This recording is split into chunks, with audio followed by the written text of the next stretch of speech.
Hey Dialectics, today we're going to be reacting to a video from More Perfect Union. If you don't follow More Perfect Union, you really should. They do a lot of really good reporting for working class people. So if you want to go check them out, if you like this video, like, follow, subscribe, check out my Patreon, all that good jazz, and let's get to it. Has a secret. So we're here on I-45 in Palmer, Texas, just south of Dallas. We are on the lookout for a new invention that could potentially upend one of the largest industries in America. That invention, a driverless truck. Driverless semi-trucks are now operating in Texas. No one behind the wheel of a huge semi-truck. The company Aurora launched. This all sounds good till one of these things wrecks into somebody, and then who's responsible? Service my heart is just palpitating thinking about this. Aurora Innovation and several of their competitors have been using I-45 as a testing ground to prove a single point. They don't need drivers. Well, it's going to be a catastrophe. We are on the verge of a new era in trucking. I mean, this is truly transformational technology. And it's coming for your job too. More jobs are lost through automation than they are through trade deals. A robot comes into a Yeah, we might all be cooked here real soon. factory, workers go away. Robots could soon put together your next grocery order. Many office jobs even. The job you have today ain't going to be here in 10 or 15 years. The question would be to the company, why do you need everything automated? So they can make more profit. That's obvious. It's all about profit. It's always about profit. It's capitalism. We came to Texas to witness the revolution for ourselves. Every load that one of these driverless trucks take is a load that's being taken away from a driver. We spent time with truck drivers talking about what this means for them. I kind of am one of the last of the cowboys. We are truly a dying breed of people. And find out how ready our roads and our society are for this change. Have we Yeah, this is coming quick. done a good job of addressing the policy questions that need to be answered in order to successfully develop this to maximize the benefits of it? I think absolutely not. This tech is coming. I mean, it's here now. But is there a way to make it work for us instead of against us? Yeah, get rid of capitalism. It's all happening right here. Buckle up. We're heading out. So right now we're just parked right across the first transfer hub from Aurora Innovation. This is where they're going to be launching the driverless trucks out of. Aurora Innovation was started in 2017 by three Silicon Valley heavyweights. Chris Urmson, who previously led Google's self-driving car project that spun off into Waymo. Sterling Anderson, who led the development of the Tesla Autopilot and Model X. And Drew Bagnell, who worked on autonomous innovation at Uber. Aurora does not actually make trucks. They make what's called The Aurora Driver. It's a combination of software, like AI, machine learning, and training simulations, and hardware, like radar, LiDAR, and cameras, that work together to create and inform the Aurora Driver. The Aurora Driver is going to be essential to our customers. It's going to allow them to build more revenue while having lower costs. And Yeah, more profit for the top 1%. Less money for anybody who actually needed a job. they are not alone. Companies like Wabi, Plus AI, and Kodiak are all in the race to create driverless trucks. But Aurora is the big one, and they said they'd be ready to launch by the end of April 2025. All right, and there she goes. We got drivers in it, which is a little bit unfortunate for us, but it's good for anybody that still needs a job. And we're going to be following it all the way down to Houston. The truck that we're following right now, even though there's a safety driver and a technician in it, the safety driver is basically just holding their hands right next to the wheel in case there's any erratic motions. It's still driving itself. Aurora. At least they still have people in them right now, but that's just until they get the testing done. And other companies have been testing on I-45 in Texas like this for years. Texas is ground zero for it because they have a really permissive regulatory environment here. And this specific stretch of road is one of the densest freight corridors in America. And there's a lot of money to be made here.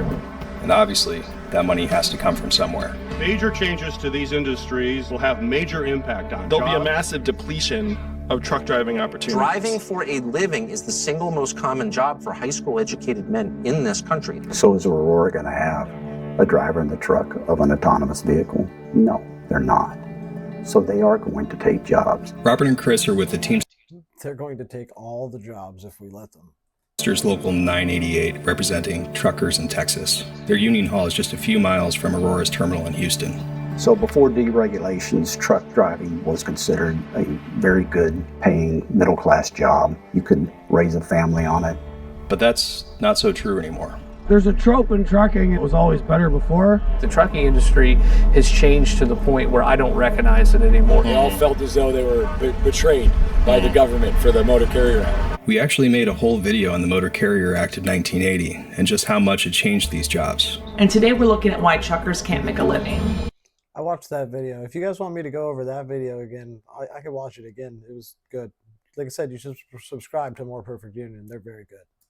The advent of self-driving trucks, in my view, is actually the end point of a long series of technologies that have caused a decline in wages and working conditions. Steve Viselli has been studying the industry for over a decade.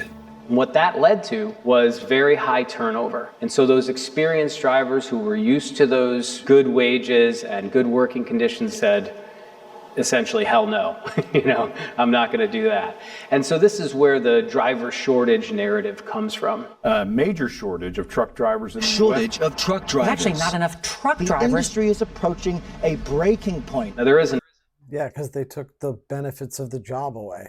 A shortage of truck drivers. We have 3 times the number of folks with a license to drive a truck than the trucks that need to be operated. And it's because of this turnover in the industry. In some years, as many people are trained for those jobs as the number of jobs themselves, meaning we have almost 100% turnover of people entering the industry and leaving it every year. But that's crazy, even for any kind of place's turnover. This driver shortage narrative is how Aurora has been justifying its work. The trucking industry has faced and continues to face a structural challenge with not having access to enough drivers. We're delivering a scalable, stable driver supply. They're not addressing a shortage because there isn't one. There's never been one. There's a shortage of willingness to invest in people and pay them better. What they really should be saying is we're going to run the freight for a lot cheaper than it would be to have a meat-in-the-seat driver. Aurora. That's the goal of all capitalists.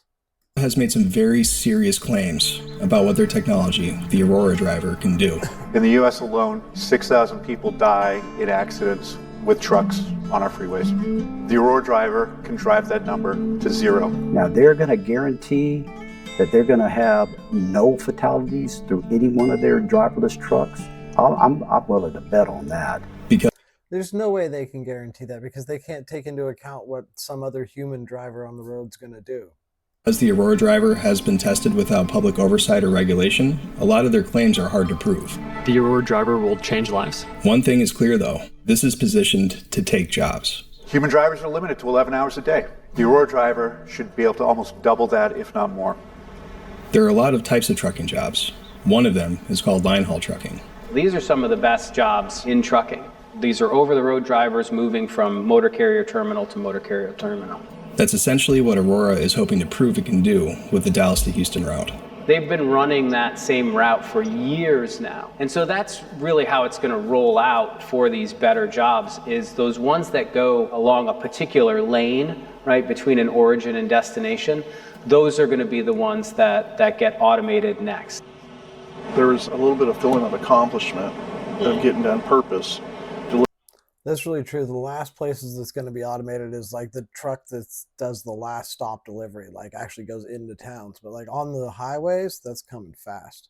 Delivering stuff. I mean, over the years, I've hauled a lot of different freight. Will Cook is a truck driver. We brought him along with us to see more tests of the Aurora driverless truck.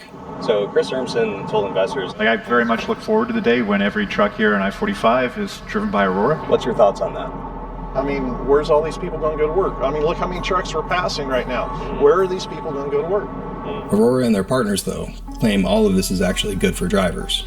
We feel like this will help develop a better job, a better career for our drivers. These line haul jobs that they're taking, I'm telling you, guys stay on a list to get these line haul jobs. Well, why is there a list? There ain't a list to get in and do local work. This is the way that things are looking now. Aurora is training for that line haul job. It's getting good at highway driving, but driving off the highway, where the variables are different, is harder.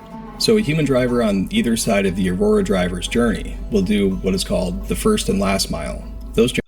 That's only until they can get that perfected. Then they'll take those jobs too. You better believe it. Jobs are often paid less and are already on their way to being automated too. Those are really policy questions as to whether or not we have 2 really good truck driving jobs on either end of that autonomous trip, or some of the worst jobs out there in many ways. I find it hard to believe that representatives aren't screaming at the top of their lungs about, hey, we need to find out what these people are doing. This is Brent Taylor. He's the vice president of the Southern region for the Teamsters. You know, to take away their driving job and giving it to an automated system overnight, basically, would be devastating to a lot of.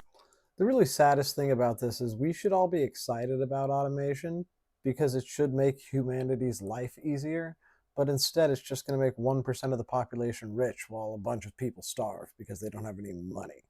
Families. Texas has been a haven for these companies to develop and test their driverless trucks, unregulated.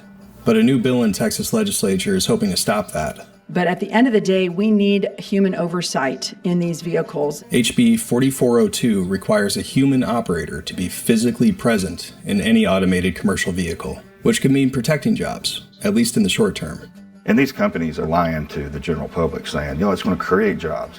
It's not going to create enough jobs to make, especially the money that these drivers make. The Texas bill. Yeah. Anyone who's telling you that automation is going to create a job just does not know how anything works. Like, it's just an obscene thing to even say. They've already been laying people off. Bill is just one of a handful of bills in state legislatures across the country finally taking on this industry. That is, if the federal government doesn't get in the way.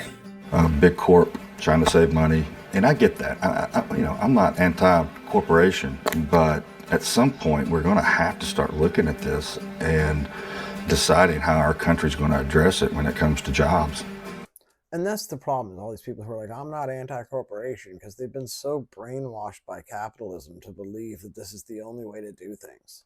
So, does the arrival of self-driving trucks have to mean total job loss? Is there any hope at all? The impacts are not baked into the technology itself. Oftentimes you have people say, what are self-driving trucks going to do to truck drivers? Self-driving trucks aren't going to do anything to truck drivers. Their employers are going to do something to truck drivers. The people who operate, these trucks are the ones making that decision. In his report, Steve laid out a number of ways this technology could affect the labor supply, from replacing drivers completely to working in collaboration with them. One of the more hopeful scenarios is called platooning. So in this scenario, you would have a human driving that lead truck, and then you would have autonomous trucks behind it. That same driver is now able to move 2 or 3 times the amount of freight that they were before. And the advantage is that they're there in case, the environment should have some condition that the truck is unclear about, whether it be weather, an accident, a blown tire. And that's still going to eliminate a bunch of jobs because those 4 guys behind it, they used to be driven by people. Like, it's not a solution. You're just saving a quarter of the jobs. This example, he says, could actually lead to upskilling instead of de-skilling and higher wages for more specialized drivers. And what we need to do is we need to see this technology as a tool, and we need to decide what it does. Is it going to make our highways safer? Is it going to make trucking jobs better? Is it going to help us to fight climate change? Is it going to help us to have more efficient infrastructure? Rather than assuming that the technology is going to decide what impacts it has, we as a democratic society should decide what those priorities are, and we should put this tool to work achieving those goals. Just a few days after we filmed their test run, Aurora officially launched their driverless truck.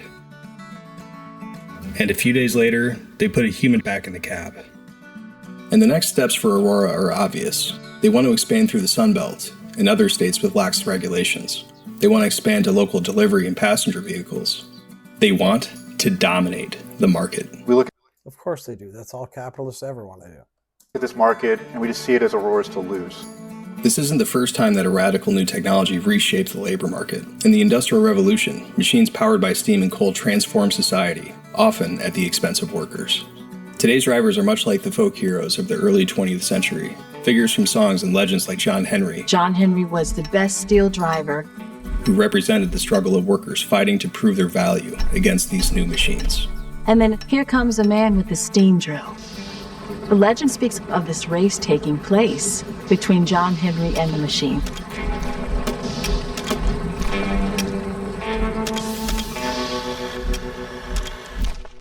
I saw this YouTube of a Budweiser truck being driven by a driverless truck, and it was like this visceral fear that gripped me. And I really felt like, okay, this must be what John Henry felt like when the steam. It's actually a very apt comparison. The difference, though, is John Henry was working with a steam-powered one machine. What AI is going to do is going to be devastating to just about every industry. Driven hammering machines came out, and his job was on the line. And so I did write a song called The Ghost of John Henry. I saw the ghost of John Henry. He was cackling through his chain.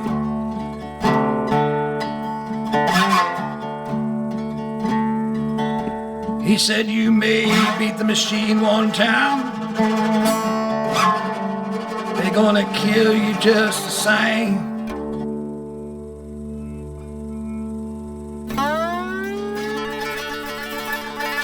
That was from the More Perfect Union. It was called We Chase Driverless Trucks in Texas, and what we saw will scare you. You should go check it out. You should subscribe to the More Perfect Union, like I said. If you like this video, like, subscribe, all that good stuff. Check out my Patreon, and I'll see you guys later.